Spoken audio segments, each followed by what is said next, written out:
स्वागत है। मैं हूं आपके साथ धर्मिष्ठा और आप देख रहे हैं हमारा खास कार्यक्रम शिक्षा का माफिया तंत्र। मध्य प्रदेश में आदिवासियों के नाम पर खूब राजनीतिक रोटियां सेकी जाती है, लेकिन ये पूरा मामला तामिया विकासखंड का है, जहां पर आदिवासी अंचल के मडाल ढाना का है, जहां जर्जर हालत में स्कूल संचालित हो रहा है और बारिश के दिनों में दूसरे घरों पर स्कूल लगाने को मजबूर है शिक्षक। और इस स्कूल है और ये स्कूल जर्जर अवस्था में है और इस स्कूल को बनाने के लिए ग्रामीण पिछले 3 वर्षों से सरकारी दफ्तरों के चक्कर काट रहे हैं। जहां मासूम बच्चे भविष्य संवारने की नींव रखी जाती है, वहां की नींव ही कमजोर पड़ी हुई है।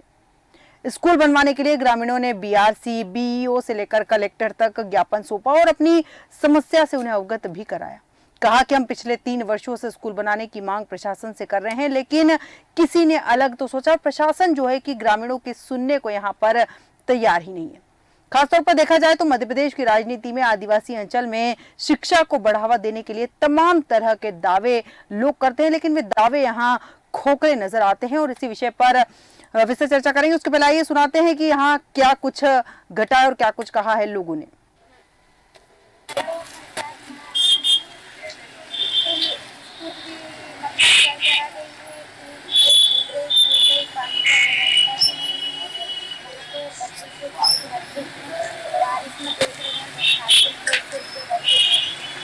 के अंतर्गत महाल ढाना में रहते हैं।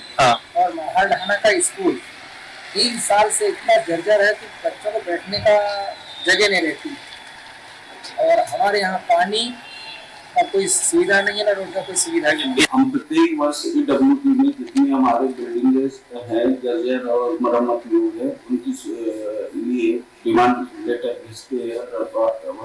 हर प्रत्येक वर्ष वार्षिक लाभ में भी इनको भेजा जा रहा है और वहाँ से राशि प्राप्त होने के उपरांत ही उनमें सुधार कर लिया जाए। नहीं, जो क्षतिग्रस्त स्कूल हैं या फिर जर्जर स्थिति में हैं, इनके हम लोग हर साल जो वार्षिक कार्ययोजना में प्रस्ताव भेजते हैं और वार्षिक कार्ययोजना के प्रस्ताव हर साल बनते हैं जो शासन स्तर पर जाते हैं राज्य शिक्षा के, और शासन स्तर से स्वीकृति।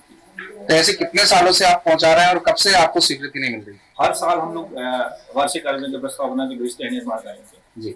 और लगभग हम 2018 में हमको स्वीकृति मिली थी बिल्डिंगों की। 2021 में एक बिल्डिंग सेंक्शन, उसके बाद 2021 के बाद से अभी एक भी भवन का सेंक्शन नहीं हुआ। मडाल ढाना के संबंध में हम लोगों ने प्रस्ताव भेजा है। पिछले 3-4 साल लगभग से हम लोग मडाल ढाना के प्रस्ताव भेज रहे हैं जीर्ण भवन के विरुद्ध नवीन भवन की मांग। अब जैसे ही शासन स्तर पर स्वीकृति मिलती है मडाल ढाना का स्कूल भवन बना। बिल्कुल, ये जो महत्वपूर्ण विषय है जो हमारे देश की, हमारे राष्ट्र की, हमारे प्रदेश और जिले की नहीं है, विद्यार्थी होते हैं और उनकी सुरक्षा का ध्यान रखना सरकार की नैतिक जिम्मेदारी होती है। जो शासन में बैठे हैं, अगर वो इस तरीके से अधिकारी बात कह रहे हैं कि 79 स्कूलों की जर्जर हालत है, तो बड़ा खेद है। मैं सरकार से, मुख्यमंत्री जी से आग्रह करना चाहता हूँ कि इस पर ध्यान दें और इसके लिए स्पेशल बजट लाकर इन स्कूलों को आवंटित करें, नया उसको सुधार करें, जिससे हमारे बच्चे सुरक्षित होकर पढ़ाई कर सकें और देश के लिए सुरक्षित। मामला तामिया विकास खंड के आदिवासी अंचल के मडाल ढाना स्कूल का है, जहां पर जर्जर भवन में स्कूल संचालित हो रहा है और लगातार जिम्मेदार अधिकारियों को अवगत कराने के बावजूद हालात जो हैं जस के तस बने हुए। जिम्मेदार अधिकारी तो ध्यान नहीं दे रहे, लेकिन इस ओर सरकार का भी कोई ध्यान नहीं है। इसी विषय पर विस्तार चर्चा के लिए हमारे साथ हमारे संवाददाता संतोष कुमार जुड़ चुके हैं। इसके अलावा हमारे साथ राकेश प्रजापति जी जुड़े हैं, वरिष्ठ पत्रकार, और देवरावन जी हमारे साथ जुड़े हैं, जिला अध्यक्ष गोंगपा के। आप तीनों का देश न्यूज में बहुत बहुत स्वागत है। सबसे पहले संतोष जी, जानना चाहूंगी कि क्या है पूरा मामला, क्योंकि एक बार पहले भी हमने ये खबर चलाई है और उसके बावजूद जिम्मेदार अधिकारियों ने आश्वासन दिया था कि इस बार कार्रवाई की जाएगी, भूमि स्वीकृत कर दी जाएगी, नए भवन का निर्माण कर दिया जाएगा। इस बार लापरवाही की खबर नहीं मिलेगी, बावजूद इसके वही के वही हालात हैं। मैं आपको बताना चाहता हूँ जब पूछा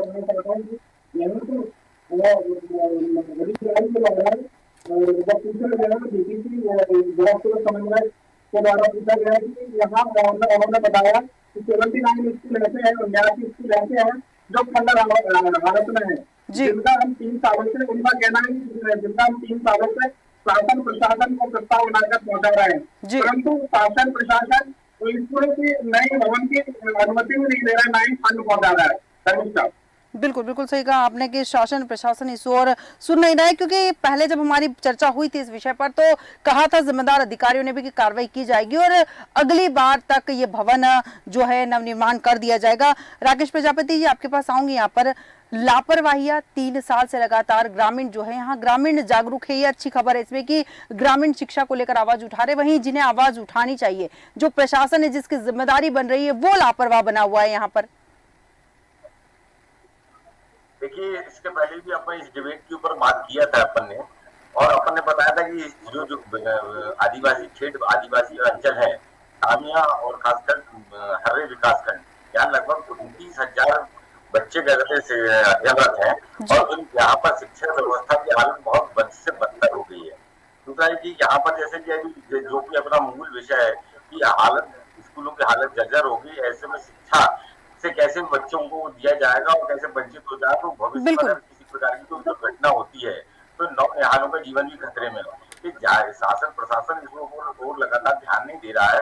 यहाँ तो मेरा मानना ही ऐसा है कि ये हालात, जैसे वरिष्ठ शिक्षा अधिकारियों से पूछा जाता है तो वो सीधे ये बोलते हैं कि हमने लगातार 3 वर्षों से हम क्या कहते हैं इन चीजों के लिए आवंटन मांग रहे हैं ताकि भवनों का निर्माण हो सके वहां पर और बच्चों के जीवन के ऊपर कोई खतरा ना हो। इस तरीके से देखा जाए तो खासकर इस विकास खंड के अंदर जो रेनोवेशन जिन स्कूलों की तत्काल लगभग 112 स्कूल ऐसे हैं चिन्हित किए गए हैं कि जहाँ तत्काल रेनोवेशन की आवश्यकता है। वो जो जर्जर है, यहाँ बिल्कुल भी किसी एक कमरे के अंदर जहाँ स्कूल लग रहे हैं वहाँ बाकी बच्चे क्या करते हैं, या तो खेलते रहते हैं या फिर उनका कोई घानी घोरी नहीं है। इस तरीके के लगभग 26 जो स्कूल है वहाँ एक कमरे के अंदर ये स्कूल संचालित हो रहे हैं। ये राजनीतिक और प्रशासनिक अक्षमताओं का एक प्रतीक टूटता जागता उदाहरण है। बिल्कुल, बहुत सही बात कही। जहाँ तक शिक्षा जल शिक्षा अधिकारी, शिक्षा विभाग के जो वरिष्ठ अधिकारी ये लोग लगातार ये बात करते हैं कि हम 3 वर्षों से लगातार मांग कर रहे हैं, तो देखा जाए तो राजनीतिक और या राजनेता इस ओर लगातार ध्यान नहीं दे पा रहे हैं। ये या तो इस तरीके का छिंदवाड़ा है जो कांग्रेस का गढ़ रहा है। और यहाँ पर अगर अपन बात करें 18 के अंदर कांग्रेस की सरकार बन गई थी और 1.5 साल बाद क्या कहते कमलनाथ को पदच्युत कर दिया गया, तो लगातार इस तरीके से देखा जाए कि इस राजनीतिक दल को की पाइपलाइन इस तरीके से काट दिया जाए ताकि क्या कहते या तो एक तो जिले के विकास कार्यों के अंदर जो प्रस्तावित थे या जो चल रहे थे उनके आवंटन के ऊपर भी रोक लगा दी गई है। तो इस तरीके से यहाँ पर जो विकास कार्य हैं वो लगभग एकदम ठप हो गए हैं।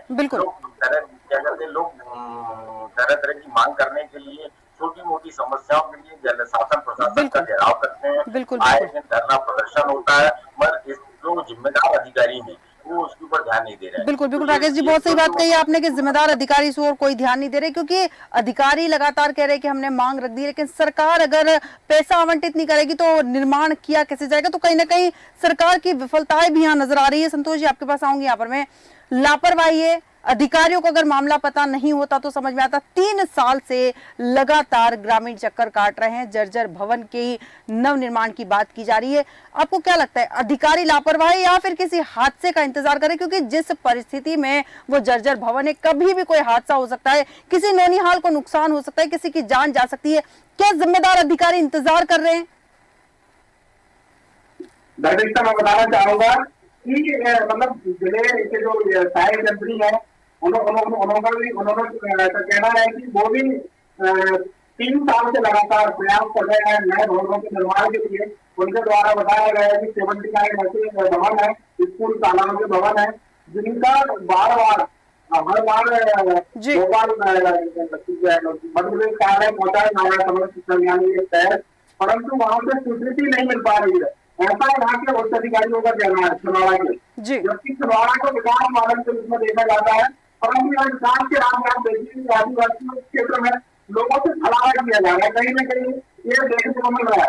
आप देखो 550 से ज्यादा स्कूल भवन ऐसे हैं जो मरम्मत के लायक है, परंतु मरम्मत को पैसा भी सरकार के पास नहीं है कि स्कूलों की मरम्मत करा सके। बिल्कुल, सरकार के पास पैसा नहीं कि स्कूल की मरम्मत करवा सके, लेकिन तो क्या नौनिहालों की जिंदगी के साथ खिलवाड़ करने को तैयार है सरकार? सरकार के पास इतनी राशि भी नहीं है कि स्कूल भवन का नवनिर्माण करवा सके। राकेश जी, आपके पास आऊंगी। जहां हम छिंदवाड़ा की बात करते हैं तो सबसे पहले कमलनाथ जी का चेहरा नजर आता है, क्योंकि कमलनाथ जी का गढ़ रहा है छिंदवाड़ा। ऐसे में लगातार मॉडल की बात करते हैं कमलनाथ जी, छिंदवाड़ा मॉडल के रूप में सामने आ रहा है। इस तरह के स्कूल जब वहां दिखाई देते हैं तो किस तरह का मॉडल सामने आ रहा है, आपसे जानना चाहूंगी। देखिए, मैंने अभी इसके पहले भी मैंने ये कहा कि वो ये मोदी का हालात बने हैं, इससे सीधा सीधा साफ साफ ये स्पष्ट नजर आता है कि ये राजनीतिक देश का शिकार हो गया है छिंदवाड़ा। जहाँ पर पूरा इंफ्रास्ट्रक्चर था, वो बनाया हुआ इंफ्रास्ट्रक्चर वो उस तरीके से ध्वस्त हो रहा है। पिछले एक दशक से अपन देख रहे हैं लगातार, क्योंकि मध्य प्रदेश के हालात पिछले 20 वर्षों से भारतीय जनता पार्टी की कार्यकाल रहा, शासन पे रही। इनको जिस तरीके से खासकर स्वास्थ्य और शिक्षा के मामलों के ऊपर जिस तरीके से इनको ध्यान देना चाहिए था, जी, उस तरफ उन्होंने ध्यान नहीं दिया है। बिल्कुल। और ये राजनीतिक दुर्भावनापूर्ण इस तरीका, मेरा जहां तक मानना यह है कि राजनीतिक द्वेषपूर्ण ये कार्यवाही की जा रही है। हर छिंदवाड़ा जिले के हर विकास खंड के अंदर छोटे मोटे जो कार्य चलते थे वो सब ठप पड़े हुए हैं। जिला मुख्यालय के भी हालात इस तरीके से बद से बदतर हो गए हैं। चूंकि लोकसभा चुनाव चल रहा है, इस तरीके से देखा जा रहा है कि लोग बड़ी संख्या में पलायन कर रहे हैं एक पार्टी से छोड़कर दूसरी पार्टी को लेकर। ठीक है राकेश जी, हालात है ये वित्तीय मामले से जुड़े होने की वजह से ये है कि हालात बनते आ रहे हैं। ठीक है राकेश जी, पुनः आऊंगी आपके पास। संतोष जी, आपके पास आऊंगे। इस वक्त में लापरवाही हो रही है, सरकार इस ओर कोई ध्यान नहीं दे रही। आपको क्या लगता है कि सरकार अपनी जिम्मेदारी उठाना नहीं चाहती या फिर आदिवासी अंचल की तरफ सरकार का ध्यान नहीं है? मैं धर्मिष्ठा में बताना चाहूंगा कि मेरे साथ आदिवासी नेता मौलाना जनता पार्टी के जिला अध्यक्ष जी ग्रामीण मनाली हमारे साथ जुड़े हुए हैं। मैं उनसे चर्चा करना चाहता हूँ कि कैसे हाल है यहाँ आदिवासियों के, आदिवासी क्षेत्र में स्कूलों के स्वास्थ्य और शिक्षा के, वो बताइए जी। सबसे पहले बहुत बहुत धन्यवाद देश न्यूज का। मैं गुरमाना गर्दन पार्टी छिंदवाड़ा से जिला अध्यक्ष देवरावण बनावी हूँ।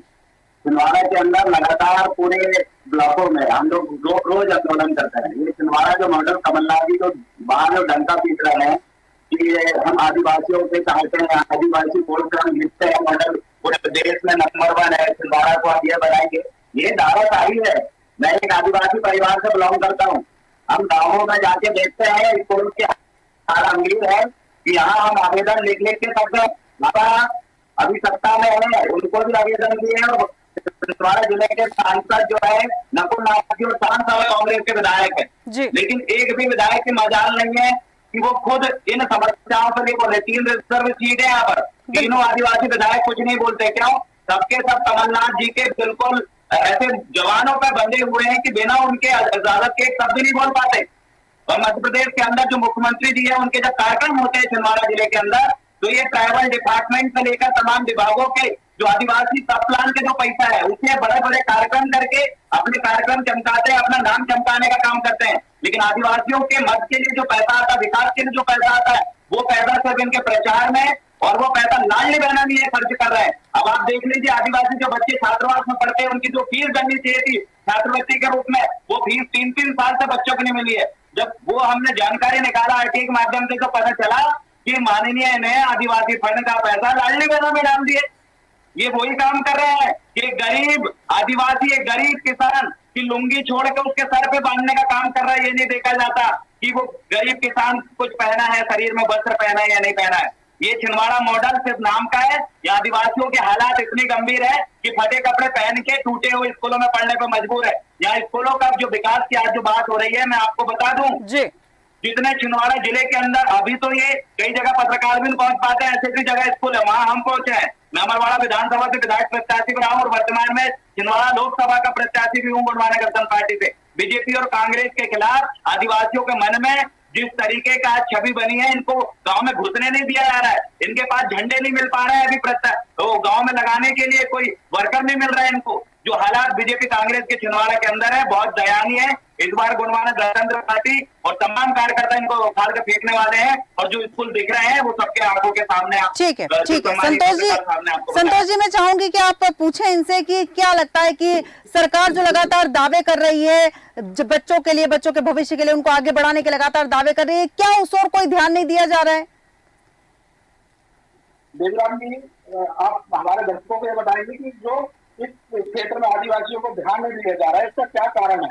कारण स्पष्ट है जी। सबसे पहले तो आदिवासी बच्ची ने यहाँ आत्महत्या कर ली थी एक ने। ये बात करते हैं आदिवासी बच्चों के भविष्य की। अरे पहली चीज है, आदिवासी बच्ची ने छात्रावास में आत्महत्या करी, बताइए प्रशासन ने उसको क्या मुआवजा दिया? पूरा हॉस्टल खाली हो गया वहां पर से। ऐसे हॉस्टल है जहाँ बच्चों को जहर खाने से उनकी मृत्यु हो जा रही है। जहर कहाँ से आ रहा है छात्रावासों में? आदिवासी बच्चों के लिए बात करते हैं तो बताइए, कई हर्रई अमरवाड़ा के कई ऐसे गांव हैं जहाँ नदी में पुल नहीं बने, बच्चे स्कूल नहीं जा पा रहे हैं। और उनसे पूछिए, मैं प्रशासन से पूछता हूँ, मध्य प्रदेश सरकार से पूछता हूँ, नकुल नाथ जी से पूछता हूँ कि आप कितने बार उन स्कूलों में गए हैं? किसी एक स्कूल में बताइए। ये अपने बच्चों को विदेश में पढ़ने के लिए पहुंचाते हैं और आदिवासी बच्चों को टपकता हुआ पानी, जहाँ पानी टपक रहा है ऐसी जगह बच्चे पढ़ते हैं। खाने के लिए उनको ढंग से भोजन नहीं मिल पाता, इंग्लियां निकल रही है खाने में, और बच्चों को ये पढ़ाएंगे। देखिए, दोहरी शिक्षाकरण की नीति चल रही है जी। अमीरों के लिए प्राइवेट स्कूल बड़े बड़े बने, गरीब आदिवासियों के लिए सरकारी स्कूल। मतलब शिक्षा में दो भाग है, और जब बात आती कंपटीशन की IAS IPS बनने की तो उसमें एक साथ बिठाते हैं। अरे पढ़ाई में भी अगर अमीर और गरीब के बच्चों को एक साथ अगर बिठाएंगे, जैसे एग्जाम के समय बिठाते हैं, अगर वैसे यहाँ पर करेंगे तब जाके बच्चों का हालत सुधरेगा। प्राइवेट स्कूलों में ताला लगाइए, सरकारी स्कूल में जो सांसद से लेकर विधायक के बच्चे पढ़ेंगे, फिर देखिए मात्र 5 साल के अंदर पूरे शिक्षा व्यवस्था सुधर जाएगी। किसी नेता में हिम्मत है क्या? नकुल नाथ जी में हिम्मत है, कमलनाथ जी में हिम्मत है, माननीय मोहन यादव जी में हिम्मत है, शिवराज सिंह चौहान में हिम्मत है कि अपने बच्चों को सरकारी स्कूल में पहुंचाए? अगर हिम्मत है, शिक्षा व्यवस्था सुधारना चाहते हैं, तो जिला अध्यक्ष गोंडवाना गणतंत्र पार्टी देवरावन बलाली चेतावनी देता हूँ बीजेपी कांग्रेस के नेताओं को कि अपने बच्चों को सरकारी स्कूल में आप गरीब आदिवासी बच्चे के साथ पढ़ाइए, फिर देखिए शिक्षा व्यवस्था सुधरेगी। क्या सुधारने नहीं चाहते? 10 साल से सिरपुर की बात देखिए, इनकी योजनाएं कुछ नहीं है, जमीन स्तर पर खत्म हो चुकी है। ये क्या शिक्षा व्यवस्था सुधारेंगे? ये तो जानबूझ के आदिवासी बच्चों के भविष्य के साथ खिलवाड़ कर रहे हैं, और ये सभी हार पूरी जनता, मध्य प्रदेश की जनता देख रही है। और मध्य प्रदेश का 25% आदिवासी इसलिए भाजपा के साथ नहीं है, अब कांग्रेस के भी साथ नहीं है, क्योंकि कांग्रेस के पूरे नेता ने भाजपा ज्वाइन कर लिए। छिंदवाड़ा जिले के अंदर कांग्रेस तो पूरी खत्म ही हो चुकी है, लेकिन आदिवासी अपने स्थान पर अड़ी गए, गोंडवाना गणतंत्र पार्टी उनके साथ खड़ी। ठीक है देवराम जी, बहुत बहुत धन्यवाद। आपने बहुत अच्छी बात कही यहाँ पर कि सरकारी स्कूलों का स्तर तब सुधरेगा जब सरकारी अधिकारियों के या फिर नेताओं के बच्चे जो हैं सरकारी स्कूल में पढ़ेंगे। बहुत अच्छी बात कही इन्होंने। सबसे बड़ा सवाल संतोष जी, जैसा कि इन्होंने कहा भी है देवरावन जी ने, कि सरकारी जो शिक्षक हैं, जो सरकारी स्कूल है, जहां सरकारी स्कूलों के शिक्षक के बच्चों की भी अगर बात करें तो वो भी अपने बच्चों को प्राइवेट स्कूल में भेजते हैं। ऐसे में बहुत अच्छी बात कही इन्होंने कि विधायकों के, अधिकारियों के बच्चे अगर सरकारी स्कूल में पढ़ेंगे तो हालात सुधर जाएंगे। लेकिन सबसे बड़ा सवाल यह है कि सरकारी स्कूल की हालत कब सुधरेगी? जो जर्जर अवस्था में वो भवन है, जब तक उस पर जिम्मेदार अधिकारी या फिर सरकार ध्यान नहीं देगी, तब तक ये लापरवाहियां ऐसी की ऐसी बरकरार रहेगी। यहाँ पर एक चीज और जानना चाहूंगी आपसे, ग्रामीण लगातार मांग कर रहे हैं, 3 साल से मांग कर रहे हैं, कई बार ज्ञापन दिए हैं, हर बार केवल आश्वासन दिया गया। अब इस बार जिम्मेदार अधिकारी क्या कह रहे हैं? संतोष जी सुन पा रहे हैं?